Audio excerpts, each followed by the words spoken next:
Okay, everyone. This is going to be a little bit of a long form video, but I wanted to go over this post that I saw recently. Basically, these are screenshots of the official Rules Committee fact regarding their decision. Obviously, because they know that the community is really upset about these recent bans. They've never had to do this before.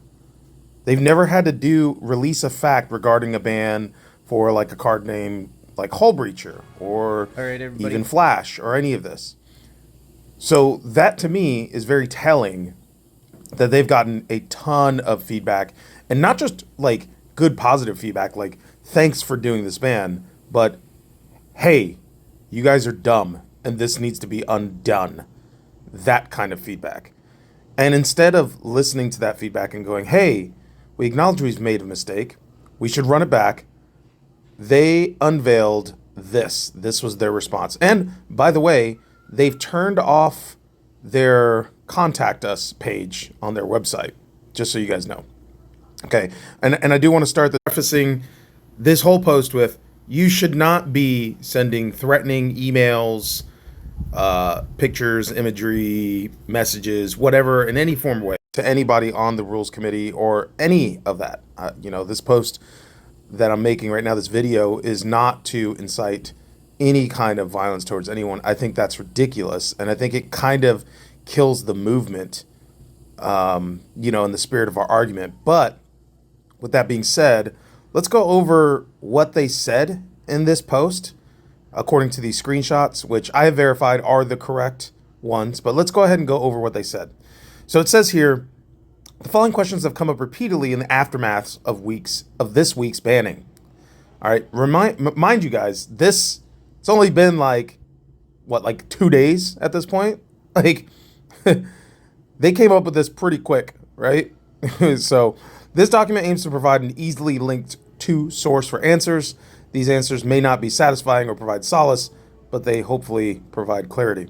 See, that statement right there tells me we don't care what you're saying. We're still going with this, right? So these answers may not be the answers you want to hear, but they're what we're going to say because screw you, right? That's what they're saying. But before we start with questions, we need to make one thing perfectly clear. While disagreement in good faith, basically what I said before, don't do threats of violence. That's ridiculous. But I do want to say this. They should have known that messing with the amount of value that they've messed with would cause people to react like this. And that kind of, when you're at the level of decision making where you could potentially influence millions upon millions of dollars worth of value, it is prudent to say and to know that that makes a difference with how the community is going to react, right?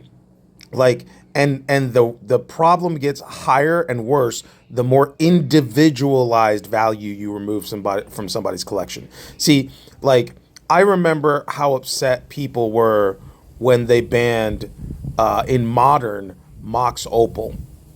And they had actually been saying for a long time that specifically Mox Opal was a problem, right? Because it was free mana and blah, blah, blah, blah.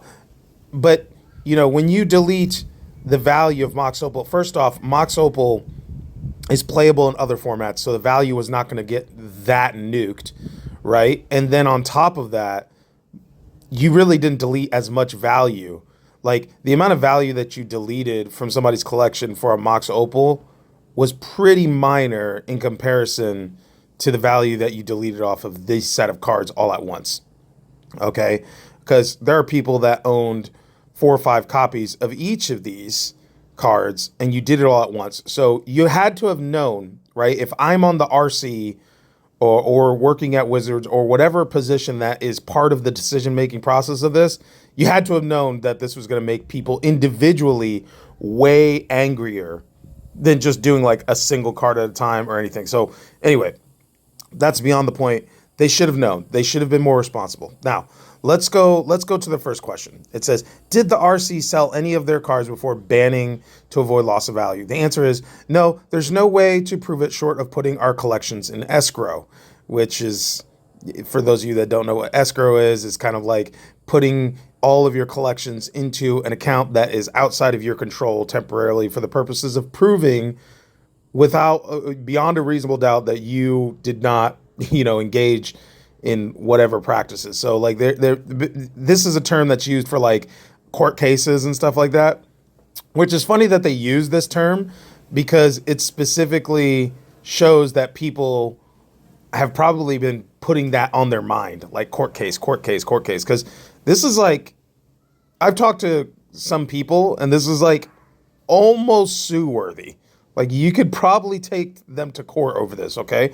But anyway, beyond that, they go on to say the RC has zero tolerance policy for abusing knowledge of pending or potential changes. If a vendor has evidence of cards being sold before the announcement, we invite them to reach out and publish it. Okay, so here's the thing. I wanted to say this. The problem with this ban, we don't care if you individually profited on selling a couple of cards. Like each RC member, unless they had thousands of copies of these cards and like purposely sold them all out, like obviously that would be like insider trading levels of criminality there. We're mad that you guys knew about this ban for over a year. And the verbiage that was used by Jim in some post that I saw, I forget where it was we have been planning this ban for a year and a half, and we've been working with Wizards of the Coast specifically to line everything up, like things on MTGO and blah, blah, blah. The problem is that if you've wanted to ban this card for so long, and Wizards specifically used this card, two of these cards in recent sets as reprinted cards that effectively became chase cards in those sets, right? And this is multiple sets, even as recently as packs that were included like in the, the convention at home bundle edition that got shipped out to a bunch of people. Like these were chase cards that were used to sell product. And back to another video. And not in just like some esoteric way, like, oh, they were included and you kind of knew that they could be potentially pulled. Like, no, like specifically for Lost Caverns of Ixalan, Wizards used mana crypt to sell the product. They used the idea that a commander player could open packs of this set and get these really cool alt art versions of this card. They even went so far as saying these are staple cards in the Commander format. So they were targeting Commander players with this advertising to get them to buy what otherwise was a really kind of low tier product, right? There wasn't really very many other Commander staples that came out of that set, right? Nothing to the level of Mana Crypt or even like a tier 2 card. Like there really wasn't much, right? You had the closest thing would have been like the Here Comes Jurassic Park card, like the flip card, whatever, but like nothing that rises to that level. All right. And they did this knowing, and they pushed out this advertising, knowing that at that time, the rules, the RC, the Commander Rules Committee had already talked to them about banning this card. Okay. If you can't see what is wrong with that, then you are delusional, right? Because it's not about the personal money that the RC gained from this. All right, let's take that completely out of there. Nobody is talking about the real elephant in the room, which is the fact that WotC effectively had knowledge that you guys are planning on banning this, and then used it to use these banned cards, right? Because in their mind, think about this. In WotC's mind, this is already a banned card. It's going to happen. It's going to be banned.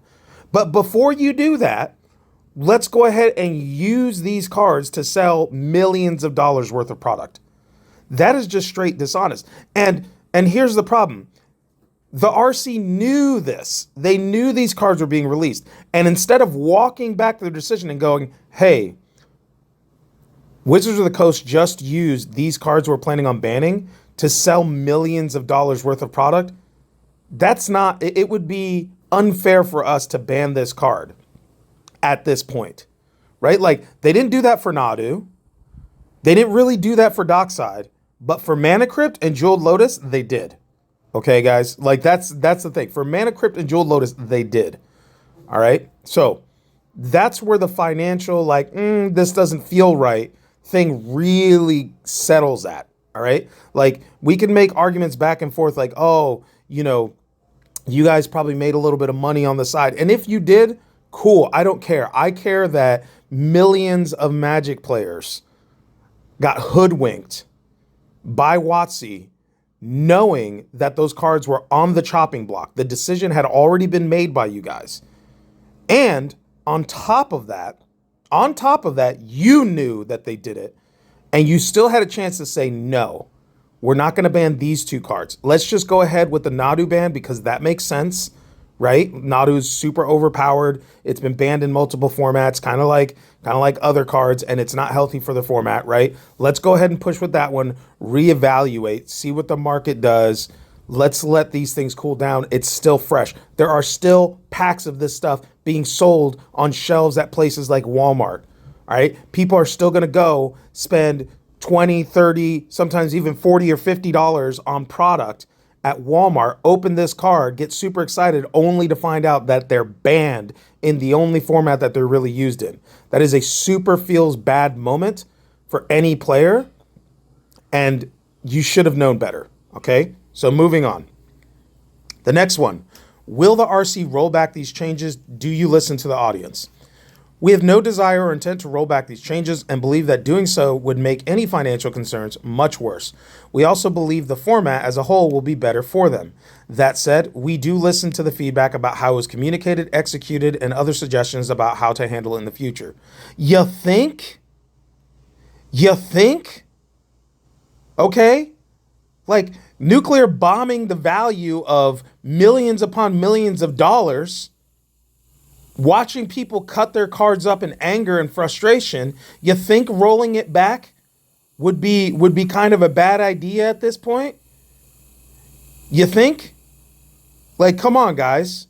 Like, even the people like me that are staunchly opposed to what you guys did, primarily for the reasons that I just spoke, know that rolling it back at this point would be absolutely disastrous, because there's going to be a ton of people that are going to be angry and upset about it. However, here's the thing. The level to which you cause the problem and the level to which this supposed problem that you're proposing in your answer saying, oh, it'll make the financial repercussions much worse. No, it won't. Because the thing is, it's only going to make it better for the people that were harmed. There's not going to be any much worse. All right. You've already done the bad. That doesn't make any sense. How is it going to possibly make it worse by making it better? That doesn't make, logically, that's the most inconsistent thing that I think I read in this entire article, is saying that if we rolled back the bans, it'd be worse. Now, there's like this weird higher level argument that says, oh yeah, if we do this, then future cards that may or may not be banned are going to be harmed. You know what? That's cool, but that's going to happen anyway. People have now lost complete trust in the secondary market regarding cards that aren't on the reserve list. This has been the sentiment that I've seen over and over and over and over and over again. This was a bad decision all the way around. And walking it back would show that you guys have learned from your mistakes, that this was a really bad decision, and you intend on fixing it and working on it in the future, and it's going to show an increased level of trust. There's nothing about walking this back that would make the financial situation worse than what you've already done. You've literally taken cards that were worth in the hundreds of dollars and made them worth in the tens of dollars within 24 hours. Within a few weeks, Jeweled Lotus might be down to only a few bucks. I remember the last time a card that was like a staple in the format and the way that was Paradox Engine. I remember Paradox Engine, and it's playable in Commander. Think about this. Like, I mean, it's not Commander, Modern. It's playable in Modern. I remember Paradox Engine was banned, and in the first week, it was down to like $20 or whatever, and everyone's like, "Oh, it's not bad. It only lost like about half of its value because it was 40 or $50." And then at some point, like Paradox Engine got all the way down to like $4, and I was like, "Whoa, 90% of the value." So that tells me that if Jeweled Lotus was, let's just say $100, that means it's going to go all the way down to $10, which is crazy. That's a lot of value. That's a ton of value, and walking it back now cannot be worse than that. There's no way. So this is just a bold-faced lie. It's logically inconsistent, and I can't believe you actually wrote this. All right, because the truth is that walking it back and listening to your audience would have the opposite effect. And I can tell you a great example of this is Sonic the Hedgehog. Everyone knows about the Sonic the Hedgehog movie, right? When they first released the Sonic the Hedgehog movie trailers, the character models looked horrible. Sonic the Hedgehog, they tried to make it too much like a real hedgehog. It didn't harken back to the original games or the original cartoons. It was just really poorly done. And the studio saw the fallback from it, saw the fallout from it, and said, "You know what? We're going to listen to our community." And then Sonic the Hedgehog boomed in the box office. It did great, and people loved the movie. This is one of those situations in which you need, I'm going to dub it right now.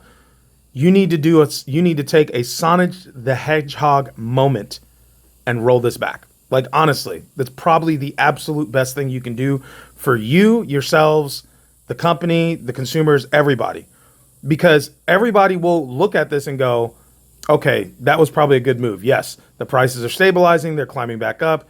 People feel better. There's going to be some salty people that go, "Oh, well, you guys are doing a good thing, and you walk back on it, you bunch of losers, you bunch of, wusses, whatever." There's going to be people that say that. But the overall effect will be positive given the lens of time. Now, you could argue against me on saying that and saying, well, the overall effect of this will be positive over the length of time. Like, sure. Except for the fact that people lost millions of dollars of value. And except for the fact that people will lose trust in your decisions. That can't be walked back if you wait too long. All right, let's move on. Number 3. Why didn't you give advance notice of this change? We'll own this one. This could have been done much better. Our policy about advance notice has been for many years to avoid muddying the waters with advance warnings about what we're planning to ban. We used to have a watch list, but it A, caused noticeable grief when things weren't acted upon. B, slowed down our ability to react when we saw a problem. C, it shifted the losses to the less enfranchised players who were less aware, so we got rid of it. Second, on top of that, many recent bannings have come primarily from community feedback. Hullbreacher, Flash, Paradox Engine, where all the cards community told us were a problem. So there was a public awareness in advance. This wasn't the case with Golos, and there was some objection to the surprise. And I know it's being hidden there. It says, but it has borne out as a good ban. Lastly, discussing potential bans with more people increases the chance of leaks, which makes the losses even more unfair. Our goal with keeping it secret, especially in the case of expensive cards, was to avoid any possibility for advanced trading based on leaks. In the case of September 2024, bans through the financial impact of this change justified more discussion, our community awareness ahead of time. Keeping details secret to avoid leaks was important, but discussing the concept openly would have been worth it. I call absolute baloney on everything that was said after the first highlighted part right here. We'll own this one. This could have been done much better. Everything else is absolute hogwash. Okay? All of it. So we'll say, our policy about advance notice has been for blah, blah, blah, blah, blah, blah, blah, blah, blah, blah, blah. Here's the thing. Nobody is buying it. All right? So I'll rephrase that. Some people are buying it because they've been gaslit by Wizards for many, many years that this stuff is better for them, blah, blah, blah, blah, blah.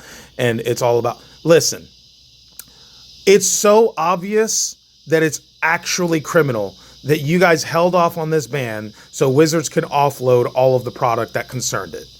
It's so obvious. And forgive me, if you're reading this, if you're listening to this and you're one of the members of the RC, and I'm just not speaking the truth to what your individual experience was throughout this whole process, forgive me, all right? But the thing is, The actions speak louder than the words and the feelings that you have. All right? Like, at the end of the day, you had every opportunity to walk this back. You had every opportunity to reevaluate this. As a matter of fact, in one of your posts, in one of the posts, they mentioned Olivia was one of the ones that was staunchly against this, and she's the one getting most of the, or I don't know if this is true, but apparently she's the one getting most of the threats of violence against her for some unknown reason. I have no idea. Maybe it's because there's a lot of chauvinistic people there. Maybe it's because she's a woman. I don't know. I don't support that. I think that that's terrible. All right. But the fact that you brought that up and said, hey, she's staunchly against it, you shouldn't be going after her. That's true. But guess what? She's your victim. If she was against it and you still went through with it and you were like, nah, we disagree with you, and she had the insight and the foreknowledge to think about this stuff, she's your victim.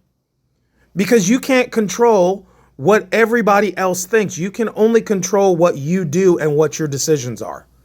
And so when something happens as a response to something you've done, you're the one that is at fault. Okay? Not all the people responding to what you've done, they have valid feelings. They're the ones that got all their value choked up and lost and chewed and spit out and destroyed. Right? They're the ones that feel ripped off about the way this thing went down. Okay? Olivia is your victim. She's the RC's victim for not listening to her. Okay? So this is all hogwash. It could have been done better. You think? You think it could have been done better? Or you knew that it could have been done better ahead of time? Because according to your own post, Olivia was telling you at that time, hey, this could be done a lot better. I don't agree with this. Okay? So let's cut the BS here and stop with this. Golos turned out to be fine. Guess what? Golos didn't delete like millions upon millions of dollars of value from the collections that belong to stores and players. A Golos ban was like a slap on the wrist compared to this. Okay? This is not the same. I mean, I would have been okay if you would have just done like just Nadu and Dockside. That would have been fine. You don't have to go after the two most expensive rocks in the format. That's crazy. And think that people weren't going to react this way and be like, oh no, it's fine. It's fine. It's going to be fine, guys, because Golos was fine. No, this is not the same. Golos was a specific deck. You had the right thought process in mind, saying that Golos was becoming the go-to 5-color commander. All right, there's a difference between Golos and these mana rocks, okay? People can adjust to one pet card being taken out of their decks, but a staple, oh, and we'll get to that. We'll get to that in a minute. A staple?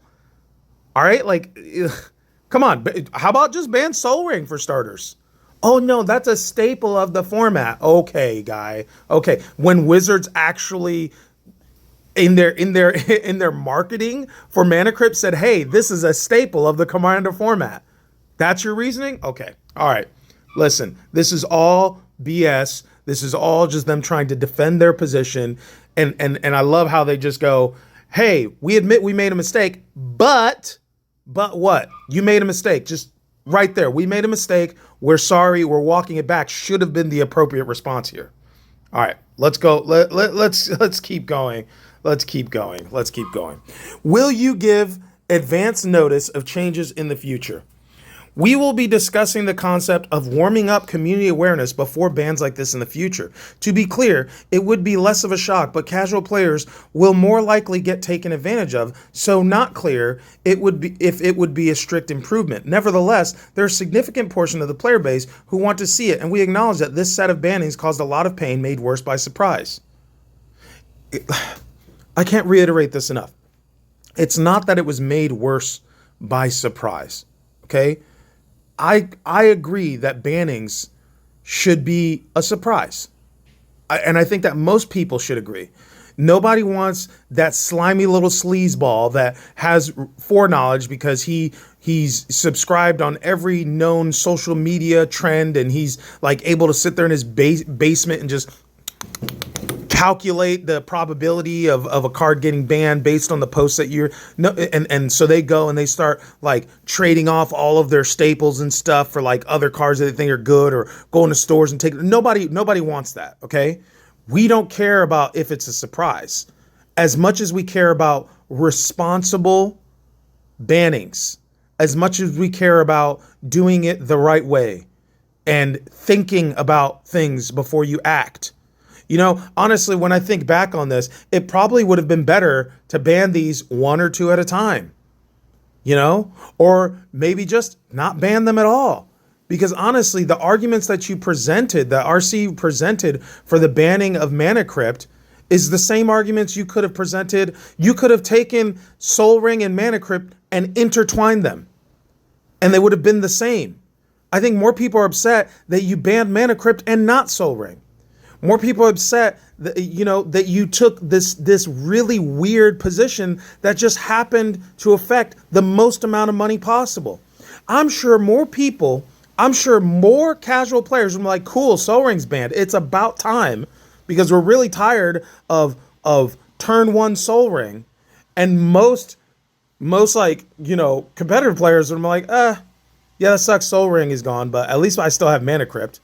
At least my $200 plus card is not, worth nothing now and unplayable.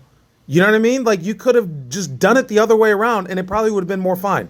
But no, you decided to nuke the cards with the most value.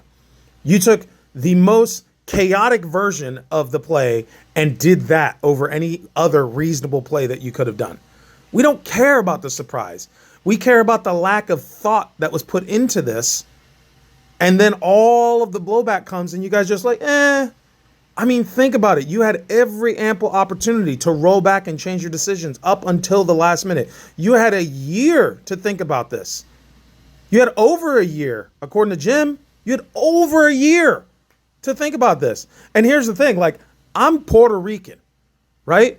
Whenever I say, it's been like a year and a half, especially during the pandemic times, year and a half usually means like 2, maybe even 3 years, right? Like, time has been really weird lately, all right? A year isn't actually a year. It's actually like a year and 8 months, right? Like, that's a thing. So I don't wholly believe that it's only been a year and a half. I believe that it's been longer. And knowing that Wizards plans these set releases as far out as they do, it's really difficult for anyone to believe that Wizards didn't come up to you guys and say, hey, we think the ban is fine, but we have all of these sets that we've already put into production and planning. We need to hold off until the next possible ban date after these things that makes sense for us. And you have to prove that that conversation didn't happen, because the evidence is damning, guys. Because think about it this way, right? The ban update came a year to the date after the release, since the release of those other sets. Okay, so when you say, we've been saying for over a year and a half, it almost seems like you're hiding the fact that it's been like 2 or 3 years. And then you guys have other posts where you said these things have been looked at for a while. They've been looked at for like maybe a few years.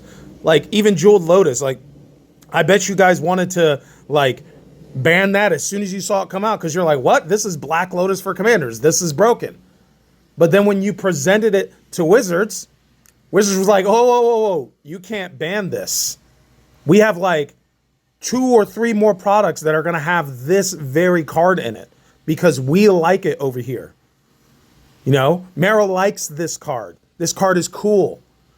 And it's going to be an expensive card because our brainiacs over here at Wizards of the Coast know that this card is going to be super sought after, especially among competitive players. This is going to be the chase card of the next 2 years, right? Let's not do this one yet. And you guys were like, sure, I guess, that's fine. And then you waited until everyone spent all that money chasing those cards. And then we're like, hey, we know that they're not going to do anything with this card for a while, so let's ban it. And that gives Wizards just enough time to go, well, I guess we don't need to reprint that card anymore. Come on, guys. That's the issue that we're having here. Let's go on. Number 5. Why didn't you ban cards one at a time and see how it went? Why didn't you do that? The decision to ban multiple cards at the same time, Dockside, Crypt, and Lotus, was based on the belief that it sends a stronger message about what we're trying to achieve. Agree with that goal or not, a slow drip would have diluted the impact, and if the problem is real, then we wanted to act decisively. What do you even mean? This is the most generic answer to that question I have ever heard. This sounds like something that came from a politician's mouth. It's ridiculous. It's like it sends a stronger message. Who are you trying to strong arm? Who are you trying to send a stronger message to? Dude, we're a community of players and gamers. Why are you trying to strong arm your personal opinions on us? What strong message are you trying to say? You know what I'm saying? Like, because here's the thing. You sent a strong message and people responded with an even stronger message. And that is a big middle finger to you guys. Okay? That's the message. And I mean, at some point, a strong message, this idea that you have to send a strong message is straight up tyrannical. Like, who are you guys? This is a community created game. It's not even like a real sanctioned game. You know what I mean? Like, it's not even like competitively tournament run. Like, it's even in like the Wizards event tournament software, it's still like player list only, you know, and you could hide behind this idea that, oh, it's really difficult to create tournament software. No, it's not. No, it's not. There's people working on third-party tournament software for it all the time. It really isn't that hard. If they wanted to invest a little bit of time into it, it could easily be done. So that way it could track individual performance in multiplayer games. It could easily, I mean, people do it. It's done for all kinds of sports teams. It's really easy to track individual performance over a broad period of data, right? But the problem is that you guys are sending a strong message. Who are you? Where do you get off sending a strong message to the tunes of people losing millions upon millions of dollars? Like, seriously, screw you. You should really take a introspective look and just go, maybe I'm being a bit bold with this assumption here. This is the most ridiculous response to this question I've ever seen. Because the truth is, you could have done it one at a time, right? You could have just done it one at a time. And here's the thing, like, there's this prevailing argument that, oh, Commander is a casual only format. All right, let's buy that it's a casual only format. Well, casual players that play it casually don't generally go and spend money on these cards, right? They don't, like on the secondary market. However, the second they hear about these cards being printed in packs that they can open, they're like, yeah, we're going to chase this card as hard as we can, and we're going to put it in our decks because it's a really powerful, strong card, and we like it. And it is fun, and the thought of owning it is amazing. And you know what? If it increases the power of my deck to the point to where every time I play this card, everybody moans and groans, we should, as the community, decide whether or not we want to rule zero this out of the decks. Because here's the thing. I own a copy of Mana Crypt. Just a single copy. Two, maybe in like some old deck that I don't play anymore. But I own a copy of Mana Crypt. It doesn't go in every single deck I play. Right? Because I know the difference between casual play and competitive play. Right? Most of the decks that I play are literally just slightly upgraded precons or like just bulk box smash togethers. Because that is fun too. So this idea that you need to send a strong message about the format is tyrannical. It's ridiculous. And you didn't have to do it. It did not need to be done. There's no reason to do it. There is none. And poor Olivia, who's getting all these threats of violence against her, is having to deal with the repercussions of your stupid decision making. And you won't own up to it. You won't walk it back because you're a coward and you're self-absorbed and you think that you deserve to sit on the pedestal that you sit on, that you've created for yourself, and it's ridiculous. But let's go on. Number 6, did WotC know these cards might be banned when they sold them in 2023? We have discussed our concern about fast mana, including marquee cards like Jeweled Lotus and Mana Crypt, with WotC for some time, but had not decided to ban them until recently. We knew it would be a painful change and maybe waited too long, but once we decide to ban cards, we act, and we never have sat on a banning. That is baloney. You literally just lied through your teeth. The statement that you just made here is a bold-faced lie. You are trying to protect WotC because you know you have to, right? WotC knew about the bannings. You said it. We have been discussing these particular bans for over a year. Over a year. They absolutely knew that you wanted to ban these cards. And you did not tell the community that you were thinking about banning these cards. You can't just sit here and say, we have discussed our concerns about fast mana, and then go ahead and say, including marquee cards like Jewel Lotus and Mana Crypt. No, because if that's true, then you would have banned all fast mana. You would have banned Soul Ring. You would have banned what's the other one? Not Mana Crypt. You guys know the other one. Mana Vault. You'd have banned Grim Monolith. You'd have banned all these other cards all in one shot if you really cared about fast mana, because there's plenty of fast mana that exists. And I know some people are going to be like, oh, see, that's why it's just fine, because fast mana still exists. No, that's not the point. That's not the point. Stop using that argument to invalidate people's feelings and people's loss of value, right? The point is that they have been discussing these very specific bans and waited. You saying that you never sat on the ban is counterintuitive to what you already admitted to doing. You're lying. You're lying through your teeth.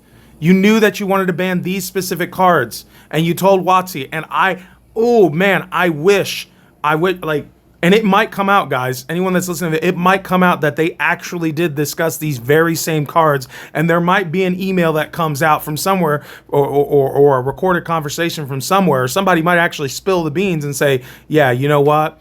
You guys were right. We totally were told by Wizards to hold off because there was product coming out.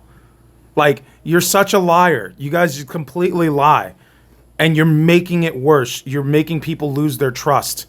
Right? Because this statement right here is absolutely filled. And, by the way, it's too late to delete your messages, Jim. You've already said it. It's too late to delete your messages.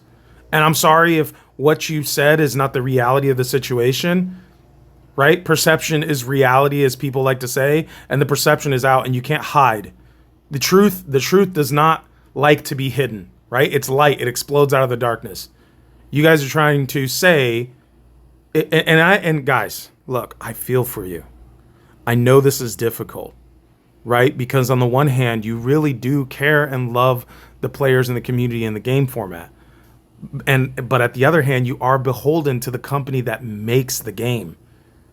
And airing out some dirty laundry like this is really difficult for you to do, right? And I get it. And I don't even expect you to do it, because if I was in your same position, I might be doing the same thing you're doing, right? I'm not better than you. I'm not holier than thou. I'm not saying that you guys didn't do the best thing that you could do given the moment, right? Given the moment and the people you're surrounded with. But here's the thing. Stop lying about it. Stop trying to gaslight everybody into thinking that Wizards didn't know about this ban when you've already admitted that you've had the discussion with them for over a year. Stop trying to do this. All right. It's like one of those things where it's like, hey, blink twice if you're being, held hostage, because we already know you guys are, right? But just stop trying to lie to us. We're not falling for it. All right. Number 7.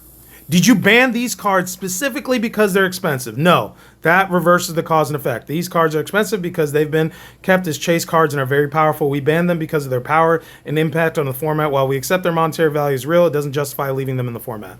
Yeah, it absolutely does, actually. It absolutely does. It's probably why you guys don't want to ban all the reserve list cards, even though that's the thing that makes the most sense. Like, banning all the reserve list cards would actually heal a lot of the pains and problems that casual players have.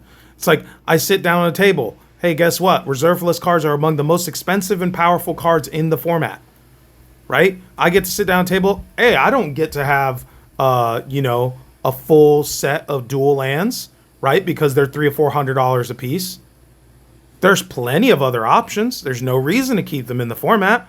Why don't you ban those? Oh, maybe because it's really expensive and you acknowledge the loss of value that would happen if you did that. Right? So, think about it. This is ridiculous. All right? And it's not, the problem here, and you almost highlighted it, is that we banned them because of their power and impact. While we accept their monetary, like, you do accept their monetary value is real, but it didn't justify banning them either. You could have banned other things that people have actually been complaining about. I know for certain that people have been complaining about Soul Ring for a very, very long time. And yet, you could have you could have banned them, and them being $1 and available to everybody doesn't justify Soul Ring being in the format.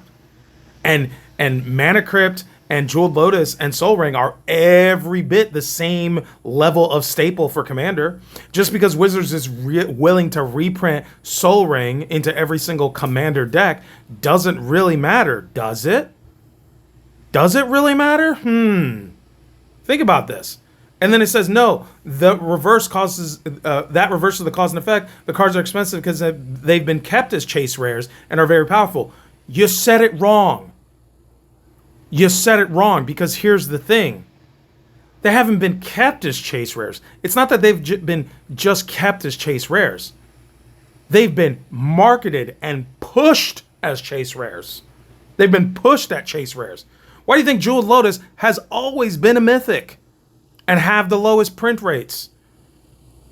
Right? Why do you think,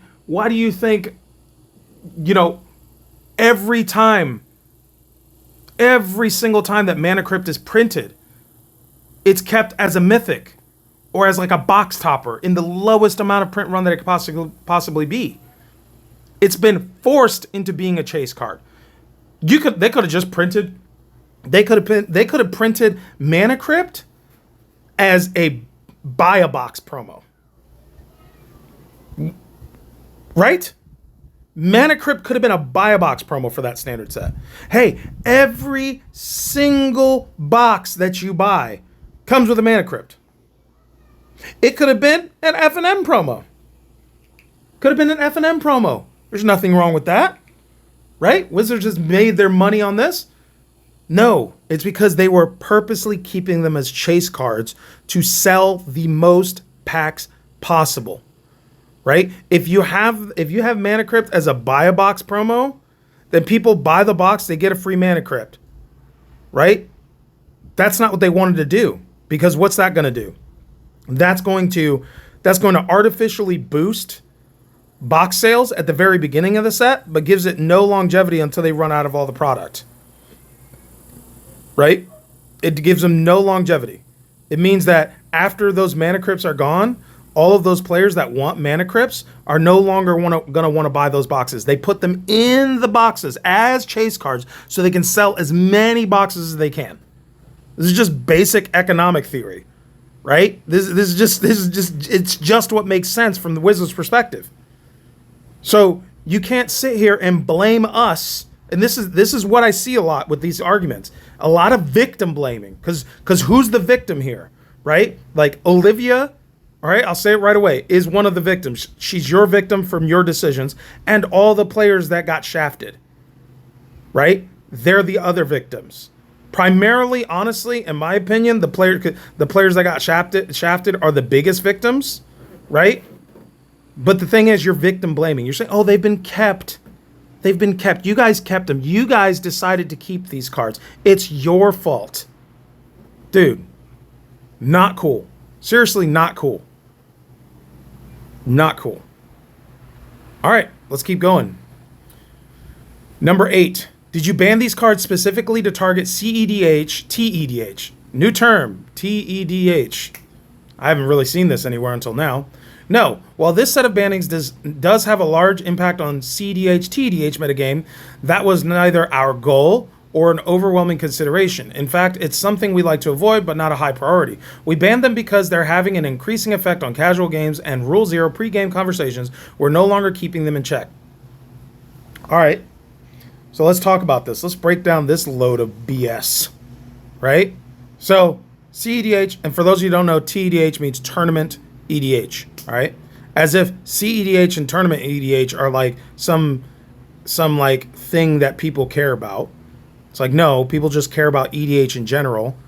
if you really think about this, there was somebody, I believe it was Dan Bach, that posted something, and I saw it on Facebook. He said, there really is no difference between competitive EDH and EDH other than the Rule Zero conversation, right?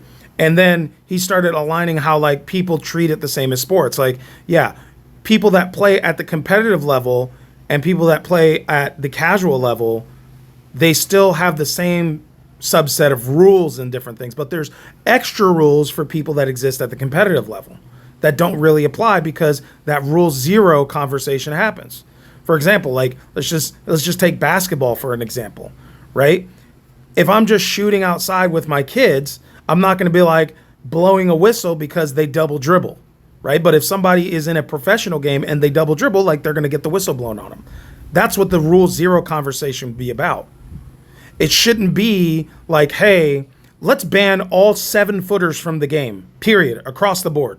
Like the NBA goes and they put a post out saying, hey, no more 7-footers. It's unfair. Nobody wants to play against 7-footers at local basketball gyms anywhere in the United States. It's causing an issue. So therefore, we're not going to support 7-footers. Sorry, 7-footers. Bye. Doesn't that sound stupid? Why would you put out a ban that affects the competitive version of the game because of the casual version of the game? That's what the Rule Zero conversation is all about. It doesn't make any sense. And then in here, and you recognize that, like you guys understand that in your passes. That's why you try to like add that in as like a little precursory, like, hey, casual players, we're looking out for you. You know what I'm saying? By saying it's no longer keeping the. How do you know that? Where's your data from that? Are you somehow omnipresent or omniscient and know how every Rule Zero conversation is going on across every single table? Because I guarantee you don't. And there's no way that if you even did, that you would have made this decision, right? This is not a Rule Zero problem across the board amongst casual players. Casual players were not mad about, Jeweled Lotus and Mana Crypt being in the format. They weren't mad about Dockside. Yeah, they were mad about the specific type of player that shows up to a casual pod with those cards in their deck. They're mad about the person themselves, but you know what? They usually Rule Zero it out. They go, hey, we either don't want to play with that guy, or we tell them, hey, we really like you as a person, but we don't want you to play that deck. I've had decks that didn't even have these cards get Rule Zeroed out of my pots. I built a Jinga Taxes deck that nobody likes because it just takes repeated extra turns. But at no point did anyone look at my deck and go, cards out of that deck should be banned. No, they said, hey, guess what, man? We don't want you to play that deck anymore. That deck is really frustrating to play against. Cool. All right, I'll move on. I'll play a different deck. That's the spirit of the Rule Zero conversation. All right. And for you guys to say that you somehow did this for the casual players is ridiculous. It's absolutely ridiculous. And even if you did, it was the most ill-conceived way of doing it. Like the literal, there may have been some worse ways that I just can't conceive right now, but of the reality and potential other realities that I can think of, this is the worst one. This is crazy. But let's go on. Number 9. Do you care that banning these cards damages the CDH metagame? We care because some of our players enjoy that style of play. We believe this is a small portion of the global player base, and that high power play leaking into lower power groups is a recurring problem. We have always been clear that we would make changes based on helping casual players have the best play experience, and that CEDH players who simplify the pregame conversation may be caught in the blast. This was an extreme example of that, although our contacts in the high power community believed it will not be destructive to the format or it will evolve into something new. I cannot state enough how, as I was reading this, how, the thing just kept getting dumber and dumber and dumber, and, lack of evidence, lack of any kind of realistic, data set to support any of these arguments. This is just all a bunch of politically, I'm telling you guys, I said this before in the video, if you're still with me, it sounds like a politician wrote this, straight out of the White House, right off the White House lawn. It's ridiculous. We care? No, you don't. No, you don't. You don't care about the players that lost a collective millions and millions of dollars. You don't care about the stores that had to take the loss on all these cards. You don't care about the people that spent millions upon millions of dollars chasing these cards. Because if you did, you wouldn't have made this decision. You don't care. You talk to a select group of people, you say it in here, who shared opinions. You're in a bubble of yes men. You couldn't have the forethought to think outside of your own little bubble and see how this could affect millions upon millions of people. And now you're just trying to cover your bases. You're just speaking nonsense. I mean, high power play leaking into lower power groups, that is not like a recurring problem. This is not a recurring problem that needs to be solved. You guys already had the Rule Zero conversation. You've already been pushing it out. This move doesn't even solve that problem at all, because there's always going to be, since the inception of Magic, I've been playing since 1996, all right? Just a few years after the release of the game, and the only reason why is because I was too young, and Magic wasn't a thing where I lived when the game actually released. All right? I've been playing for a very long time, and every single time I would go and find a new play group, there was always someone who had a super mega powerful deck. And you know what that did? It made us all want to aspire to be like that person and learn from that person. It made players want to try to get better at the game. It's not a recurring problem. This is ridiculous. This is a ridiculous notion. The fact that there exists people who play at a high power level is proof positive that the game is well balanced and it works and it's good. The fact that you can play it and have fun at a really low base level where there is no real win cons and where you literally are just taking bulk boxes and opening them up and throwing things like Colossal Dreadmaw on your deck and playing Yorvo as your mono green commander. And at the same time, there exist high-powered lists like Urza and Nadu and whatever else you can think of. The fact that there exists this disparity in power level, despite that people still have fun and enjoy this, they also enjoy the climb. They also enjoy the aspiration. It makes them want to play more, makes them want to get better. It gives them something to chase after. Do you think that any of today's current NBA players would be as good as they are had they not had Michael Jordan to follow? Think about this. This is not a problem that needed to be solved, nor is this a problem that these bans solve. This is the most ridiculous take on this that I've seen so far. It's ridiculous. It's ridiculous. And this pre-game conversation may be caught in the blast who simply... come on, guys. It's crazy. Like this whole thing, like, you know what? There's still time to delete this and walk this back. That's what I got to say. This notion is the most blind take I have seen so far, and it comes from the RC. It comes from you guys who we are hoping for make the right decisions and who we have no authority as a general community to put into place. This is tyrannical, guys. We have no authority to put you guys in the position that you're in. None. Zero authority. And yet, here you are, making really bad takes and banning cards the dumbest way possible. All right, I think this is the last couple ones. I'll try to go as fast as I can because this video, I didn't expect it to be an hour. I don't even know if anybody's going to watch this for an hour, but whatever. I had to get this out. 10.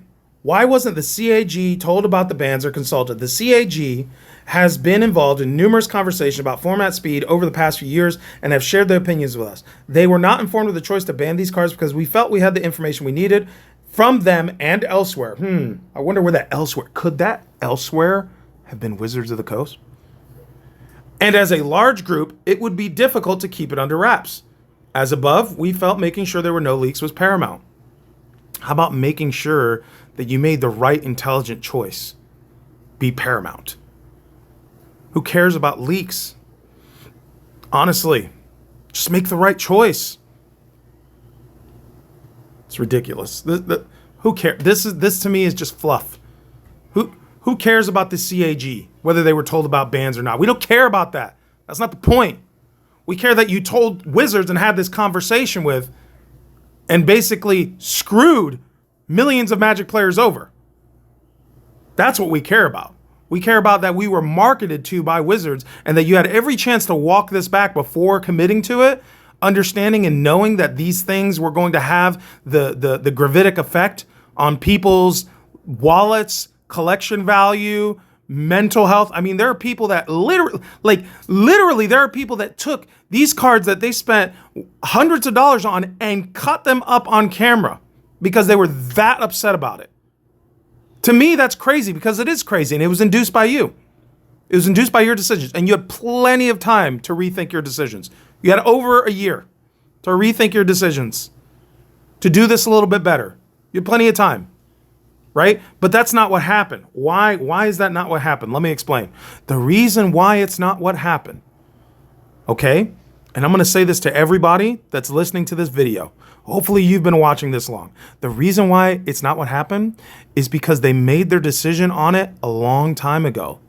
And they were told, wait, don't do it yet by Wizards. That's why.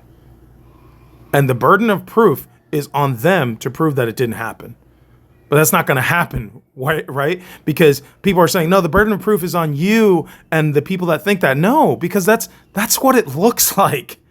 That's what they've said. They've said they've been having this conversation for a while, even here.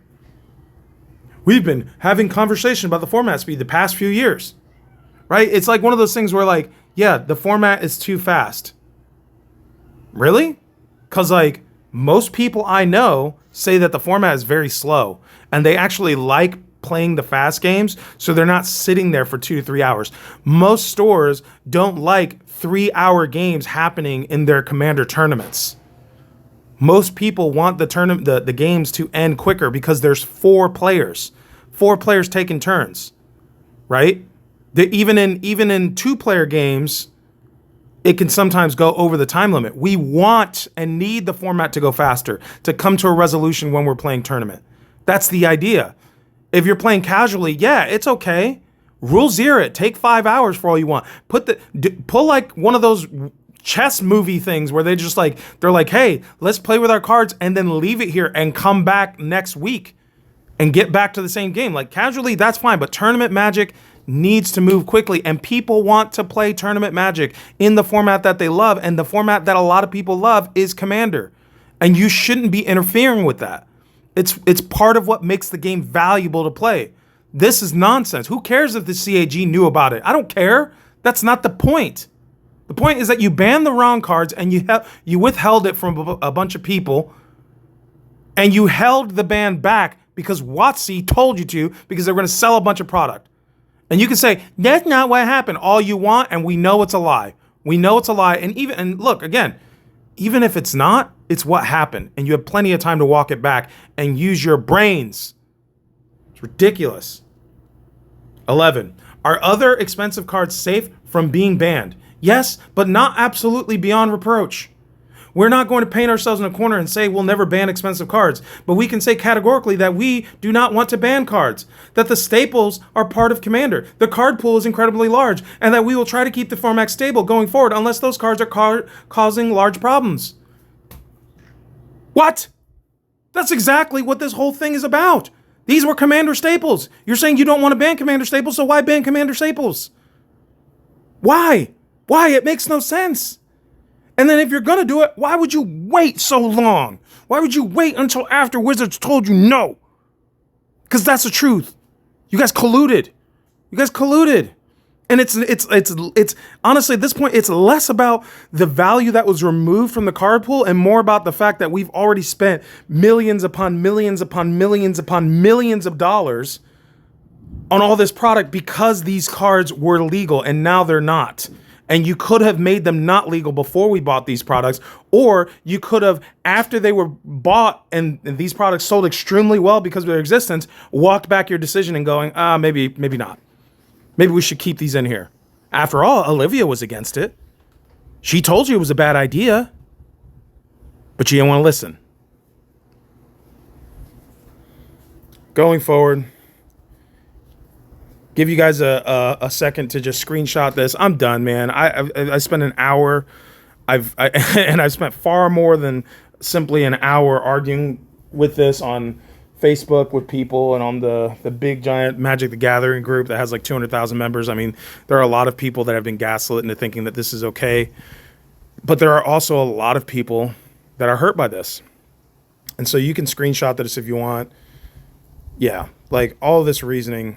You know what? I will take a moment to go here and talk about this real quick. Jeweled Lotus accelerates big commanders, but also accelerates 4 to 5 mana commanders even more, and those have become increasingly powerful since 2020, often drawing card and otherwise yielding value. They offset the advantage of Lotus, which or the disadvantage of Lotus, which overall contributes to explosive starts, which are difficult to catch up with. You know, they already said this before in a different post about why they were okay with keeping Soul Ring. They're saying, hey, it's okay that it happens, but, you know, we don't want it to happen all the time. Dude, the amount of times that... think about it this way, guys. The amount of times that you start a hand with Jeweled Lotus and it actually turns out to be something that your opponents can't interact with as far as like casting a commander, and then your opponents, especially in CEDH, your opponents not having some type of removal available for that commander is really, really low. I mean, honestly, I have myself personally played games where somebody goes, Jeweled Lotus, blah, blah, blah, and they do all this stuff, and they cast their big 6-7 mana commander on turn 1, empty out their hand because they had all these mana rocks, and then the very next person goes, all right, cool, Path to Exile. And they have to end up scooping. It's like not that effective at what it does because it's not really loopable and that mana is not usable for other things, right? Your commander, there are some decks, I agree, that are going to really be explosive, but it's not every single game. The argument is not strong enough to ban this card. It really isn't. And you have no data showing that it is. You have zero data showing that it is. That's the biggest problem, is that this ban is like literally a blind ban that doesn't even really make sense. And having done it and not having actually solved this problem that you purport to be is made that much worse by the fact that this card was really expensive and it was sold in sets and it really hurt a lot of people. And you should have known better and you should have thought about it, and you probably did, and you still said, nah, screw you guys. That's ultimately what the problem with this whole thing that you're saying here. And the fact that you even put it in here, you've been doing it since 2020. Okay, 2020 was 4 years ago.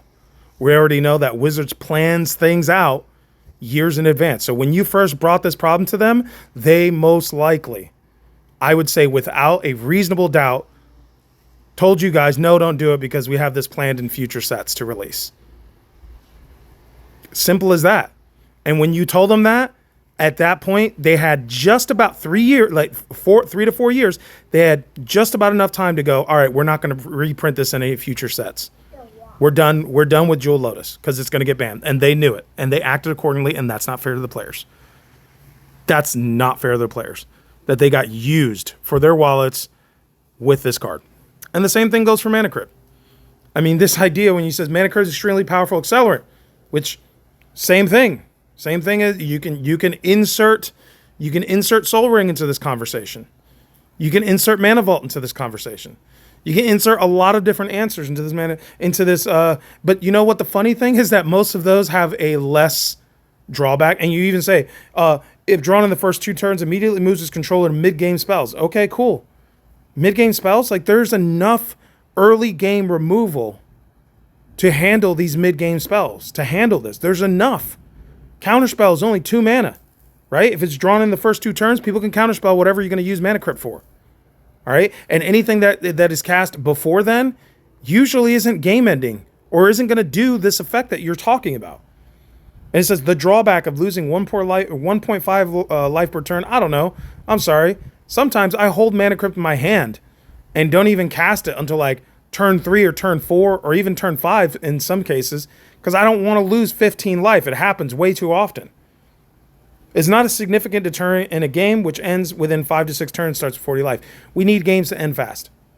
And it is a significant deterrent because it's this idea that it's 1.5 life per turn, like that average. Like, that is not the reality of the situation. It's either less or it's a lot more. I mean, it's high variance. That's what makes this card fun, right? Is banned to lower the number of available mana positive rocks in the first return, and doing so decrease the frequency of extremely fast starts. Cool, so do it to Soul Ring. Soul Ring people would not have been as mad about. People would be like, Soul Ring, yeah, we kind of saw it coming. People in the community have been complaining about turn 1 Soul Ring into Signet for a very long time. Do it to Soul Ring. It's not as impactful. Oh, we can't because Soul Ring is an iconic card, and because Wizards has already put that into packs that they're going to be releasing, into commander decks that are going to be releasing over the next 3 or 4 years. Aha, we got you. Because that's exactly why. It's exactly why they didn't do it to Soul Ring. It's because it's already slotted to be released in commander decks. And Wizards said no. That's the real reason. It's got nothing to do with what you just said. Soul Ring would have been a much safer ban. Superiorly safer ban if you were trying to go for this effect. It would not have hurt his people wallets. It would have had the same effect. And it actually would have been healthier for the game. Because I don't know about you, but turn 1 Soul Ring, to me, is way worse. I actually feel like as a player that plays aggro sometimes, I would much rather somebody play turn 1 Mana Crypt than turn 1 Soul Ring. Because at least with Mana Crypt, I know that they've just accelerated their own clock just a little bit faster for me. And it makes the game more exciting. Soul Ring, I'm like, oh my gosh, another turn 1. Everyone attack this guy. Turn 1 Soul Ring. Come on. Let's be real here. Anyway, this video has gotten really long for me. I'm done. I've run out of things to say. I hope that after listening to this, that you guys are able to understand what I'm saying, are able to kind of get on board with what I'm saying, and not allow Wizards of the Coast or the RC to make these kind of mistakes ever again. We should be loud about this kind of action. We should not allow it to happen. We should be vocal about it. And for all of those people that are still opposing these thoughts and ideas, like, sincerely, I don't care. All right. If you think that it's not a big deal, then you are part of the problem. You are part of the reason why packs are so expensive. You are part of the reason why Wizards has gotten to the point where they are, where foils are worthless. You're part of the reason why this game has slid over many, many years. You're part of the reason why Wizards thought it was okay to print 30th anniversary and charge $1,000 for 4 packs. Did we forget that Wizards did that? You are part of the reason. If you think that this is okay and this is acceptable behavior from people involved with the game that we all know and love and play, then you are part of the problem. You are part of the reason why so many LGSs are closing every single day. Every single day, an LGS somewhere is closing their doors for good because they simply cannot make it. Because players are simply tired of it, and players are leaving in droves. And I'm not saying, oh, Magic is dying. No, because there's always going to be a butt for every seat. There's always going to be a new sucker. But the thing is, we have got to stop it. We have got to stop allowing Wizards of the Coast to make these decisions, and for the RC to be complicit in it. They need to know that we are not down for this. All right? And for those of you that are listening to this going, oh, he's just crying, he's just whining. I mean, at some point, somebody has to. Somebody has to stand up for what's right. Somebody has to have a voice in the room and be like, this is enough. Enough is enough. At some point, somebody has to say, call this out for what it is, which is total BS. At some point, somebody has to stop being a yes man for Wizards to do whatever they want and basically do what amounts to stealing from the community. Some point, somebody has to say something and hold these people responsible for these really, really poor decisions. Because at the end of the day, it's our money, not theirs. We choose to spend it with them because we agree with the game that they're producing and we like it. But when they make really, really poor decisions, we have to be able to hold them accountable for it. When somebody removes millions upon millions of dollars of value for a decision that doesn't even make any real sense, regardless if you agree with the decision or not, that's not the point. It still doesn't make any sense. Like, it logically is inconsistent. These arguments they're putting out are not right. Like, why didn't they ban Soul Ring? Think about this. Soul Ring is every bit as effective. It's every bit as effective. Everybody has been wanting Soul Ring to be banned for a long time. Why didn't they ban Rhystic Study? People have been complaining about Rhystic Study for a very, very long time. Why didn't they ban these things earlier? There's something else that is going on that is at play here. And if you think that's okay, again, you're part of the problem. Anyway, much love. Hopefully you guys enjoyed this content. Hopefully that this isn't just me speaking out into the void, which it most likely is.